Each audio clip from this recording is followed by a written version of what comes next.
miidiyaan taateewwan sabquunnamtii hawaasa keessatti shoora olaanaa taphataa jiran keessaa tokko. Meeshaan sabquunnamtii hawaasaa tajaajilaa jiran bifoota garaagaraa qabaatanis iddoowwan gurguddoo lamaa fi sanaa olitti hiramuun faayidaa olaa kan jiranidha. Jechi miidiyaa jedhu yaadota bal'aa fi yaadarimee ergaa guddaa of keessatti hammatuun bu'uura teeknooloojii miidiyaa elektirooniksii miidiyaa maxxansaa wal faana ta'uudhaan geejjiba odeeffannoo riqicha hawaasaa ta'uun kan tajaajilaa jiranidha. Miidiyaaleen dhaabbataan beekaman miidiyaalee elektirooniksii fi miidiyaalee barruu yookaan pirees miidiyaan jedhamuudhaan beekamanis alas jaarraa 21ffaa kana keessatti miidiyaaleen hawaasummaa teeknooloojii bilbila harkarraa qabnu gargaaramuudhaan saayinsii koompiyuutaraa sooftiweer injiinaringii kalaqa appilikeeshinii pilaatfoormii appilikeeshinoota faayidaa adda addaatiif oolan irratti gargaaramuun teeknooloojii miidiyaa hawaasummaa tokko ta'uudhaan yaadota bilisaa fi ilaalcha dhuunfaa akka fedhii ofiitti itti geejjiban meeshaalee elektirooniksii hedduu dabaalamuudhaan tajaajila irra oolaa kan jiranidha.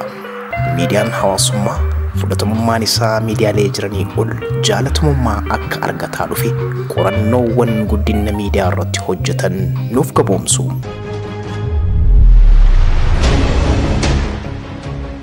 Bu'uurri miidiyaa erga hojii irra ooluu jalqabee addunyaa irratti bara 1837 akka lakkoofsa Awurooppaatti yeroo jalqabaatiif yaalii tamsaasa raadiyoonii jalqabaa eegaluun dambalii sarara qilleensa gabaabaa teeknooloojii teeleegiraaf jedhamuun bifa sabquunnamtii teeknooloojii koominikeeshinii teelee irratti hundaa'u waggootii 7 booddee bara 1844 akka lakkoofsa Awurooppaatti bu'aa bahii milkaa'ina qabdu fakkaattuun tamsaasa isa jalqabaa Washington DC irraa hanga Baltimore Maryland argamtutti dambalii sarara qilleensa fageenya wal quunnamsiisuun sarara tamsaasa sabquunnamtii raadiyoonii kan eegalame ture.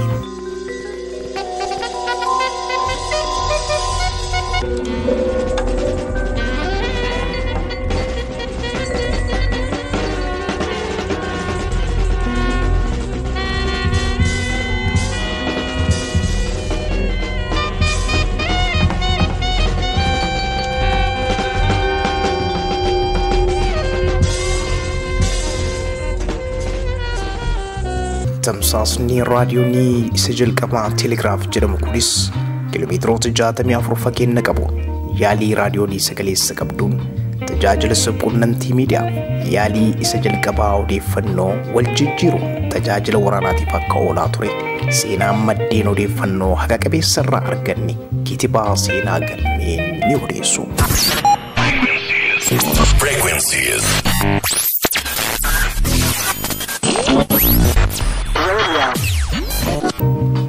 Tamsaasni raadiyoonii bifa teelegiraafii faayidaa irra oolchu milkaa'ina jalqabaa kan itti dhihaatan saayintistoota biyya Ameerikaanii yeroo ta'an bu'uura jalqaba miidiyaatiif madda kalaqa jalqabaa isaan taasisa.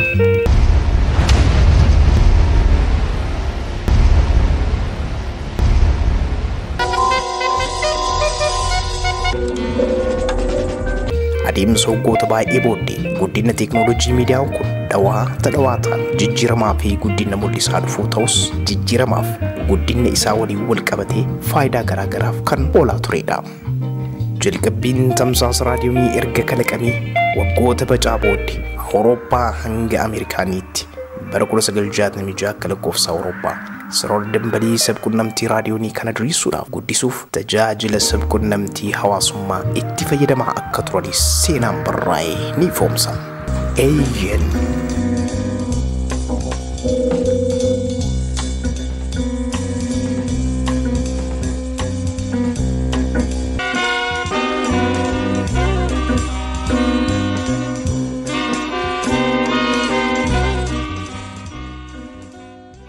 seenaan dhaloota miidiyaa addunyaa akkamii eegale kan jedhu jalqaba irratti kan isin biraan ga'eef dhaloota miidiyaa biyya keenyaa kaasuu waan barbaadeefi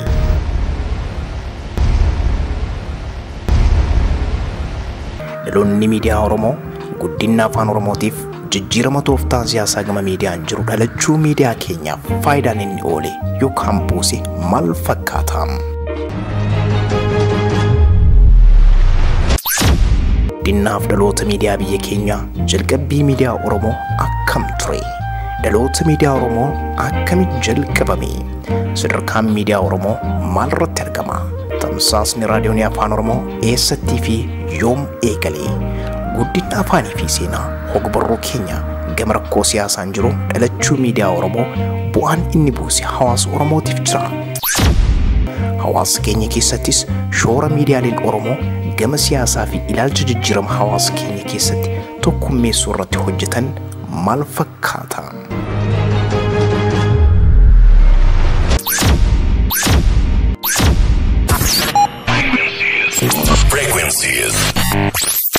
Gaaffilee armaan oliitiif buraatii muuziqirraa dookumentaarii Loomoolaa Tiyuubiin qorannoo ragaa gadi fageenya ta'een qorachuudhaan maddeen odeeffannoo haqa qabeessa irraa arganneen turtii yeroo gabaabduu isin faana waliin tolchinu mijoo qorannoo seenaa Loomoolaa Oromoo Tiyuub irraa gara keessan yuutuubii tanaan isin faana yeroo dhoownu argaaf dhageettii keessan daqiiqaa muraasaaf gurra keessan nuqeensaan affeertii Loomoolaa Oromoo Tiyuub irraa turtii kutaa jalqabaa isin biraan geennu keessatti qabsoo fi guddina afaan Oromootiif miidiyaan jiru dhalachuu miidiyaa Oromootiif shoora inni taphatee fi jijjiirama qabsoo Oromootiif galaan inni buuse dookumentaarii Loomoolaa Oromoo Tiyuubiin ni sagantaana. Odeeffannoo seenaa dookumentaarii gabaabduu tana hayyoota miidiyaa Oromoo keessatti shoora olaanaa taphatan seenaa dookumentaarii Loomoolaan of duuba deebinee ni aborra.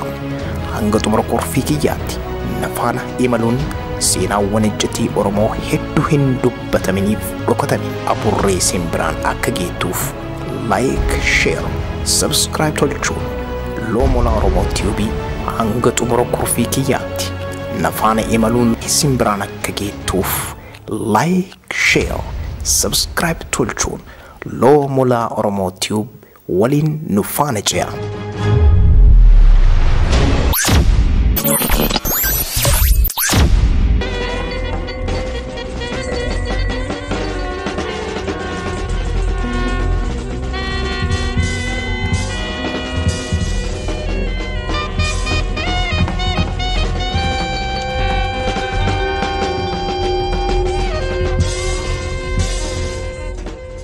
Sun saga dookumentaarii Loomoolaa kan isin waliin turtii tolchinuuf buraatii muuziqirraa turtii gaarii isin affeera.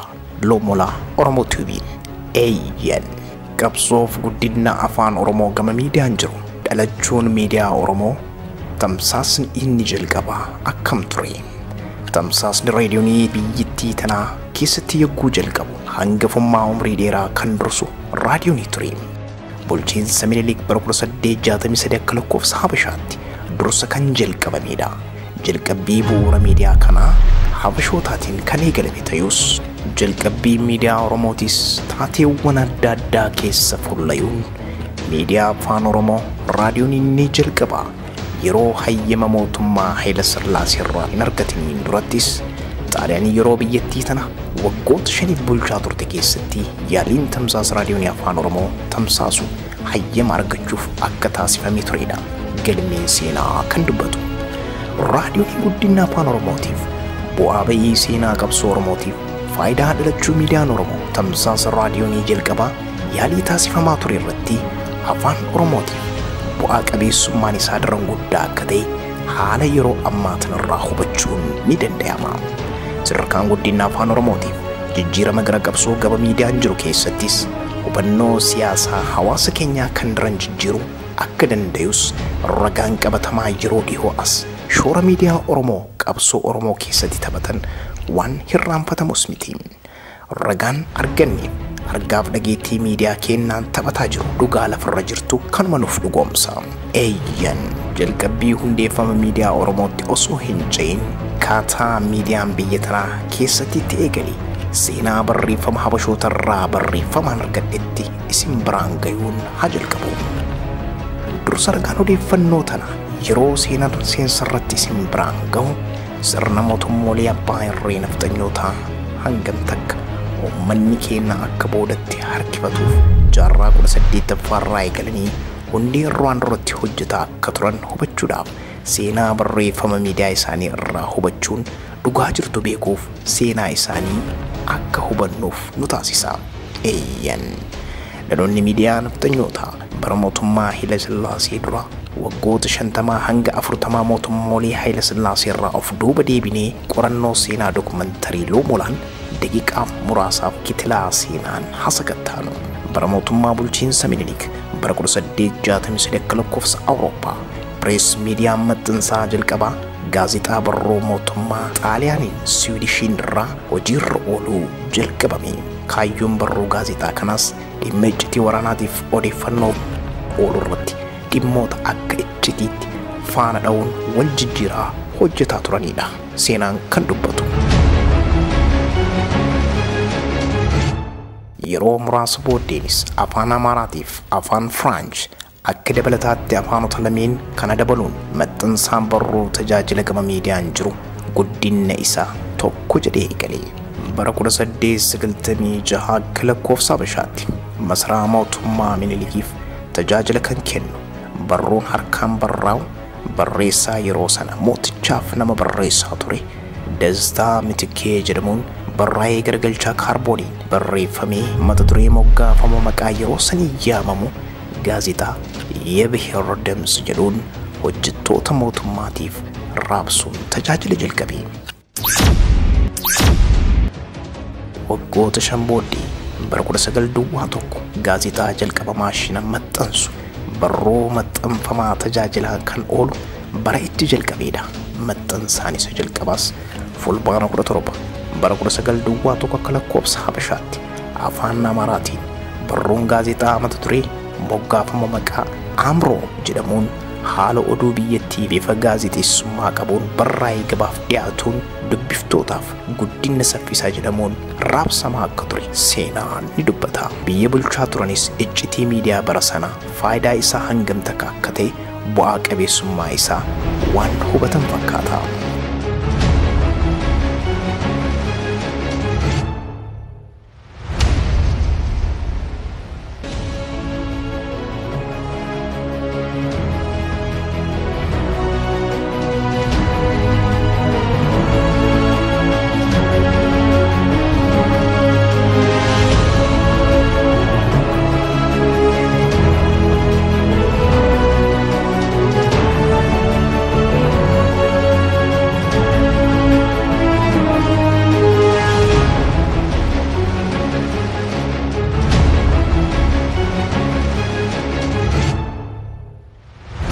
Tamsaasni raadiyoonii afaan Oromoo inni jalqabamuu isaa siyaasa Oromoo keessatti shoora olaanaa taphachuun bu'aa bayii fi jijjiirama daandii qabsoo jijjiiruun waldaansoo siyaasaa biyyattii tana keessatti argamtu wajjin falmii aarsaa gama miidiyaa Oromootaan kaffalameen sadarkaa guddina afaaniitiif qormaan siyaasaa Oromootiif gumaache beekumsa hortee qananii kiila lixeen dhaloota har'aatiif galaanuu ta'uu danda'ee jira. raadiyoon afaan Oromoo kanneen kan kanaan dura turanii fi yeroo ammaa kanas tajaajila kennaa jiran miidiyaalee afaan Oromootis tamsaasni raadiyoonii fi televiziyoonii jalqabaa hanga yeroo tanarratti hojii irratti argaman dokumantarii loomolaan ni sakattaana. Tamsaasni raadiyoonii afaan Oromoo faayidaa uummata Oromootiif oolu keessatti adda durummaadhaan miidiyaalee seenaa Oromoo keessatti shoora olaanaa raawwan gahee isaan bahanii fi cunqursaa fi hacuuccaa mootummoota bara sana bulchaa turan. Tamsaasni raadiyoonii afaan Oromoo inni jalqabamuu isaa siyaasa Oromoo keessatti shoora olaanaa taphachuun bu'aa bayii fi jijjiirama daandii qabsoo jijjiiru wallaansoo siyaasaa biyyattii keessatti argamu wajjin falmii aarsaa gama miidiyaan jiru Oromootaan kaffalameen sadarkaa guddina afaaniitiif qaroomina siyaasaa Oromootiif yeroo ammaa kanas tajaajila kennaa kan jiran miidiyaalee afaan Oromoo tamsaasa raadiyoonii fi televiziyoonii jalqabaa hanga yeroo tanarratti hojii irratti argaman dokumantarii loomola Oromoo TV'n ni sakattaana.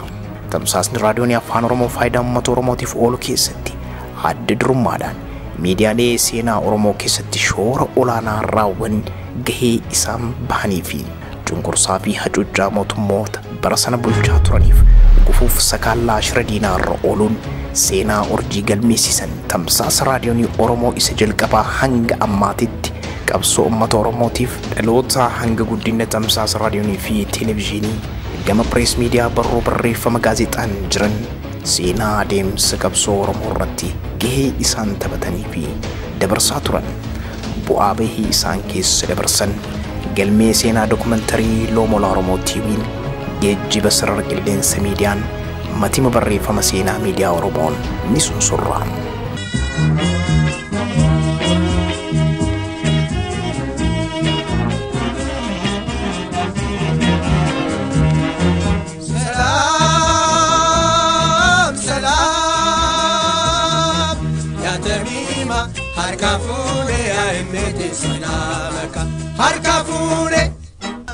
dhaloota miidiyaa addunyaa fi hundeeffama miidiyaa biyya keenyaa jalqabbii broadcastii sagantaa raadiyoonii afaan Oromoo jalqabaa hanga ammaatitti kan jiran kutaawwan garaagaraa keessatti dokumentari Loomolaan sagattoof qophii kutaa jalqabaatiin matima sagantaa isin biraan geenyeeti jirra.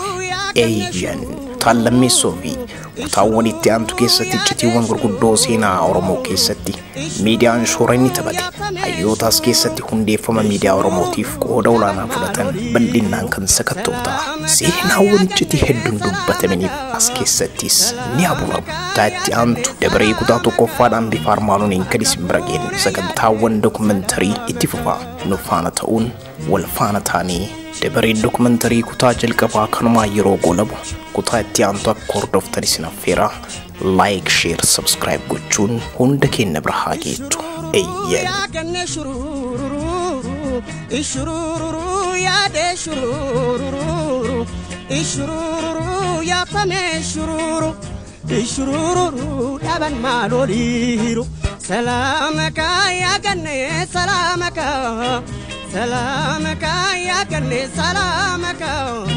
Harkafune yadeko salamaka salamaka ya ganne salamaka salamaka ya ganne salamaka harkafune yadeko salamaka salamaka ya ganne salamaka salamaka ya ganne salamaka harkafune yadeko salamaka dubbin tamima dubbi mucayo magala ija ko qabe gurra ko qabe nerasa gandan dhagae isinan jennani ittan isa yaadena gamnani salamaka ya ganne salamaka salamaka ya ganne salamaka harkafuna ya mete salamaka salamaka ya ganne salamaka salamaka ya ganne salamaka harkafuna ya mete salamaka akka jalala malona fe garani hafte tamiman hafte mucayo kalloni nagam tyaganne nadide garani nagam tyaganne nadide garani salamaka ya ganne salamaka salamaka ya ganne salamaka harkafuna ya mete salamaka salamaka ya ganne salamaka salamaka ya ganne salamaka harkafuna ya mete salamaka